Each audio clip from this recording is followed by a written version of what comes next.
Hi, welcome to Dancing with Scoliosis. My name is Gracie, I'm 21 years old and I was diagnosed at the age of 12.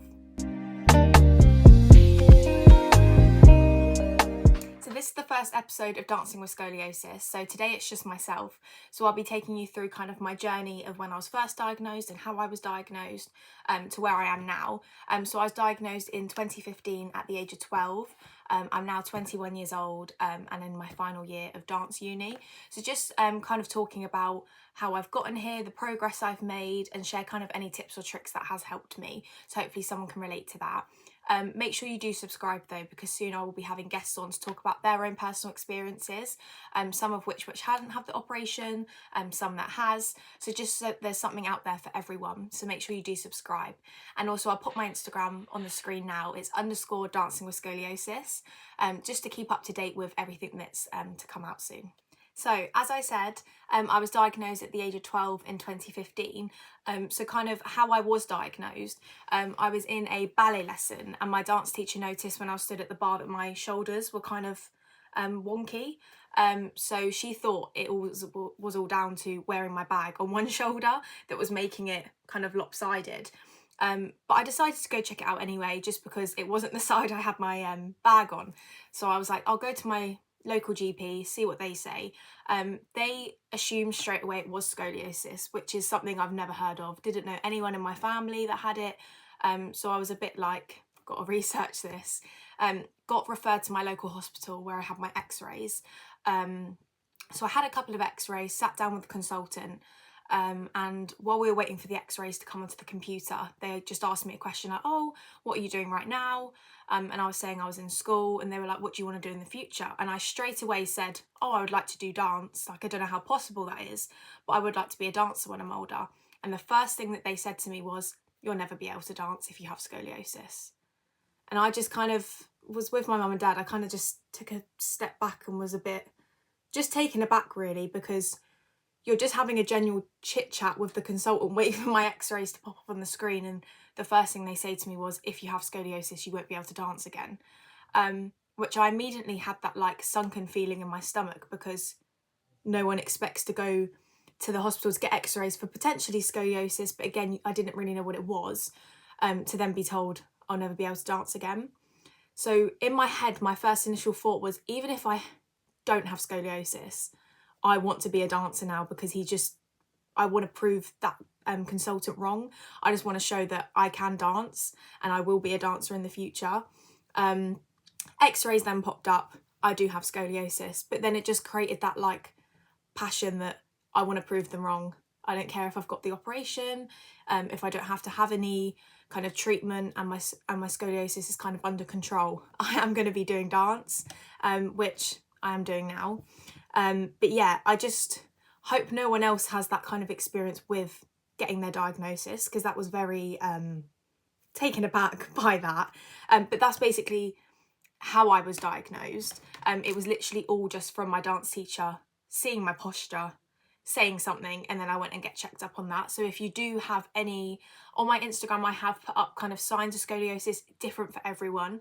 So if you do think you might have it, or it does run in your family, do get checked, because it is always best to be safe than sorry. But yeah, that's how I got diagnosed. So after I'd spoken to the consultant at my local hospital, I was referred to Nuffield Health, which is an orthopaedic surgery basically, and I had multiple appointments with them. Every couple of months I'd go back for like a checkup and more x-rays, just to see how my scoliosis has progressed or if it hasn't. For me, just before my operation, which I'll get onto in a second, my S-shaped spine, the lower curvature was a 42 and my upper curvature was a 54. So it was quite severe. Obviously there are cases where they're a lot worse, but because I got diagnosis from going into puberty, it just progressed quite rapidly rather than me kind of getting diagnosed from birth. I was at the hospital. Obviously I was having frequent x-rays, like I said, just to see how much it's increased over the couple of months whilst obviously I'm going through puberty. And I was giving two options. So they were saying we can't leave it. It either has to be a back brace or it has to be an operation. but they were saying even if I did choose to have the back brace, I will eventually have the operation anyway. And being kind of 12 years old, I was just, in my head, I knew straight away I wanted the operation. If I was having to have it anyway, then I didn't think, what is the point of having the back brace? Obviously, it's different for everyone. But I was at that time where I was like, I don't want to miss out on going out with my friends. I don't want to miss any dance class. I don't want to miss anything at school. Like, I was very much, I don't want to miss out on anything. So I definitely chose operation. I'm so glad I did to this day, just because I can't imagine how much my back curvatures would have increased if I didn't have the operation sooner or ever. So yeah, I chose the operation, so I was very happy with that, and it was the spinal fusion operation I had. So with the operation, it's 2 titanium rods either side of my spine. I'll pop a photo of my x-ray of before and after.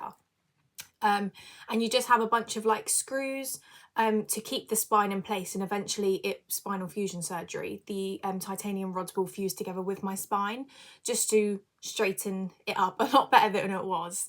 But yeah, I was very happy with my choice, and I had my operation in 2016. So getting diagnosed kind of beginning of 2015, and I had my operation at the end of 2016. So it was kind of a year, just a bit over a year, which I know is very different for some people, but I felt like that was quite quick for me. So I had my operation on November 2nd, 2016, and I was told from then on I wouldn't be able to dance for 6 months, no exercise or anything for 6 months. To me, that was like kind of gut-wrenching, because all I did was dance. As soon as I finished school, I'd be at dance all the way up until the night, every single day, Monday to Friday. I did a lot of competitions, a lot of shows, so not being able to dance and seeing all my friends dancing when I couldn't was very hurtful, but I knew it was the best thing for me, so then I could get back into dance quicker by having the operation when I did. So after the 6 months rolled around, I did start going back to dance classes, only a couple at a time. So I did all the styles, tap, modern, ballet, all of them.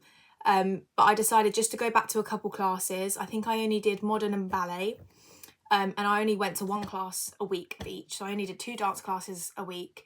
And obviously we have the set exercises we do. I would just kind of mark them in the back, seeing what I could do. Because obviously I could do a bit at home, but it's very different from being in a studio around people which can do everything when you're a bit limited to what you can and can't do. So I did go back after those 6 months. I think it was straight on the 6th month mark. But yeah, I just kind of stood at the back, marked stuff, seeing how my body felt, doing kind of the exercises. It did take me a while to get back into dance fully. Obviously, I'd never dance like I did before, but that's just because you've got to realise kind of the adaptations you need to make. Obviously, you would have made a progress whether you would have had that back operation or not. So it was kind of upsetting to see all my friends that I was in with progressing more than I was. So I just had to get my head around and make myself goals of, I'm not going to be able to do what they can do at the moment, but I will get there with just a lot of determination and a lot of work. It was coming to things like, even if you're just standing and doing roll downs and stuff, I can't exactly properly roll down through my spine because of the rods in my spine. So it's just figuring out what I can do differently, or what still looks like it, but just in a way that it's not going to hurt me or affect anything, because obviously I'm only 6 months post-op. When I started going back to dance, I made a list in my notebook of kind of the expectations I've made for myself, but with also kind of set boundaries of, I can't go too far and I can't push myself too soon, because I want to get back to where I did before, but I don't want to rush it and have any complications. So I was just patient and taking it slow. But yeah, I just set myself realistic expectations. Like, if there was a set sequence that there was certain things I couldn't do, well, if I can do a lot of the rest of the sequence, then that's absolutely fine, because I've achieved a lot of it. And just the extra things in that sequence that I couldn't complete, for example, I would just practice in my own time, slowly, just to make sure I do have it before I rush into it, because it is very hard trying not to push yourself in the deep end when you're around people that haven't been through the same thing as you. So you just got to remember in your head, like, you're the only one that's had this operation. Not everyone else has. So everyone's bodies are different. So yeah, I just make sure I set those expectations just so then I'm not affected when I can't do something, and I already know what I'm in for before I go into that dance class. Don't get me wrong, of course, I was very upset, or I wanted to stop dance completely after my operation. Again, like I mentioned, after seeing kind of my friends and how they've grown as a dancer whilst I've been away for those 6 months. But again, you can't put any pressure on yourself. Everyone's bodies are different, and you've just been through I've just been a massive operation, and I can't expect to go back like that. So yeah, my journey was very difficult. But again, you just have to believe in yourself, and if you have that passion, that's the only thing you need, and you have the determination in your head. That's the only thing that was carrying me through, basically. But yeah, I did spend days where I did not want to go to dance, or I felt embarrassed because I couldn't do something. I had a big supportive circle around me, but you do have that embarrassment in your head where I've got to kind of raise my hand and say, oh, I'm so sorry, I can't do that, for example. But everyone is so supportive. Everyone knows kind of the journey you've been through, or if they don't, then it's your own journey, it's your own story. So yeah, you just have to take it slow, do what your body can do, and eventually you will get back to how you was before. So I'd say all in all, it took me about 5-6 months to kind of get my body used to dancing again, because obviously I've been in bed rest. I went to watch a lot of my dance classes, but again, it's not the same as participating in them. But yeah, it took me about 6 months to kind of know what my body feels like now dancing, because it felt very different, because after my operation it did feel very heavy on my back. The only way I could describe it after I got standing up just after my operation was I felt like I had a backpack of bricks on. Like, it felt so heavy. I felt very like I was falling back because it was so heavy on me. But again, that kind of feeling worn off as soon as I started kind of moving and exercising again. I don't feel like that now, and I didn't feel like that after kind of 6 months. But again, everyone's different. But yeah, after kind of 6 months, I started participating in all my dance classes, again with slight limitations and adaptations to what everyone else was doing. But again, that was totally fine, because after those 6 months, I've kind of got on my head. I don't even have to worry about that I can't do something. It's just kind of normal for me to adapt stuff. And again, a couple months after those 6 months, I was doing everything like I was before. Obviously, there's certain things I still can't do. So for example, things like forward rolls, backward rolls, kind of like crabs and arches. I do find those very difficult, not pain wise, but just because of where my rods are placed, it's very centered. I do have more mobility in my bottom back, in the bottom part of my spine, but it's getting to the bottom part of my spine, because obviously the rods are kind of mid to high on my back. So yeah, it was just kind of finding what I can and can't do. And again, I still have to make adaptations now, but you just have to be a smart dancer and pick and choose what adaptations. So as I mentioned earlier, I am in my final year of dance uni. So I've completed nearly 4 years of dance training, and then I had been dancing since at the age of 3. So it is all I've ever known and all I've ever wanted to do. And obviously, every time I'm dancing, I do have that consultant's voice in my head saying, you will never be able to dance again. So I'd love to just turn around and be like, look where I am now, because I have to admit, throughout my journey, I did not think I would be at dance uni. I knew I wanted to dance, but when I was younger, I didn't know how to get there, or that you had to go to like a dance college or a dance uni. But no, it's just finding the right place for you, because I found the right place for me where I feel comfortable telling people about my diagnosis and kind of my story and adapting in class. There's only slight things I do have to adapt. Kind of style I have to adapt more is contemporary. But other than that, I don't find myself kind of struggling in any other kind of styles because of my back. Again, everyone is different. But personally, I don't feel like I've had an operation. I would have thought when I was younger, when I had my operation, that every time I dance, I will just feel it. I don't know what I feel, but I just feel something in my back. So then I couldn't dance because that would always be in the back of my mind.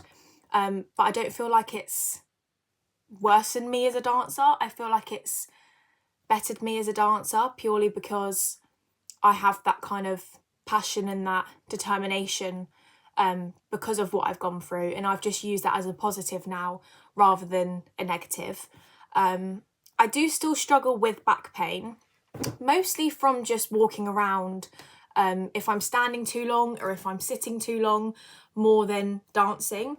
Obviously, if I have a very long day of dancing and it's very strenuous on my back, I will feel a bit of pain now and again. But yeah, it's mostly if I'm sitting. So with like my GCSEs, for example, I had breaks in my GCSEs just because of sitting for too long, hurt kind of like my shoulder blades and my middle of the back where my operation scar is really. But yeah, other than that, I don't struggle with pain too much, but I also know my limits. So if I am feeling pain in my back, I know to either use heat on my back, kind of adapt things, just for that lesson, for example, just if I do have some pain. But yeah, it has gotten better the older I'm getting and kind of as the years go on from my operation. But of course, it is always going to be a slight bit of pain because it is a major operation. So yeah, I just wanted to share my personal story on how I was diagnosed, how I've dealt with my diagnosis, just because if there is somewhere out there that, say, has got their diagnosis and wants to dance in the future but doesn't know whether it is possible, I'm just here to say that it is possible. Obviously, my story is very different to everyone else's and everyone's is personal to them, but mine was quite a severe curvature in my spine. I've had the spinal fusion operation, and now I'm in my final year of dance uni, hoping to get a professional job by the end of it. So yeah, I just wanted to share this, just so if there is that one person out there watching this today, they can feel some sort of courage and determination and to continue what they're doing, and that it will work out in the end for you.